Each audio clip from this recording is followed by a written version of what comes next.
salamat sa pagbibigay niyo ng suporta, no? Alam ko na pwede namang bawat isa sa atin ngayon may kanya-kanyang lakad eh, di ba? Pwedeng kasama natin yung pamilya natin ngayon kasi Father's Day. So happy Father's Day sa lahat ng mga nagaligtas na bawat isa, pwede meron kanya-kanyang lakad ngayon. Pwede yung iba, kung may work na yun, nag-work sana, pero nandito, no? Yung mga OBR nating mababait, pwede sana, nasa bahay lang ngayon, no? Pero nandito, sinama-sama natin, inabahala pa natin, may mga lalaban pa yan. Tapos, sinama nyo rito, pag-uwi, ito pa rin yung labahin.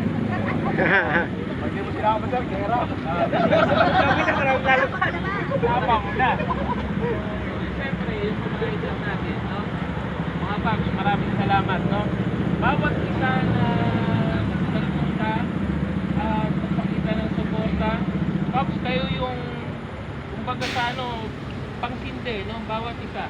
Kasi eto ulit yung parang simula, makikita ko nung yung iba, yung mga nasa page, yung mga nasa GC natin, makikita na eto pa pala, meron pa rin kumbaga dito sa Luzon, no? Yung nakaligtas sa Luzon. Alam naman natin, no? Unti-unti nagkakaroon ng decline dito sa Luzon yung activities. Pero meron lang tayong kailangang itama dyan eh, no?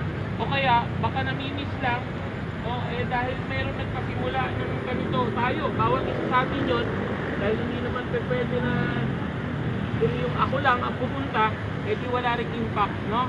Pero ngayon, dahil ako at kayo nandyan, di lahat na makakakita, mas malaki yung impact natin, no? Ako, nandun pa pala. Sana, di nakasama sana ako. Kung nagbigay ako ng panahon, nakasama sana ako. Pero higit sa lahat, yung mga susunod na activities, no?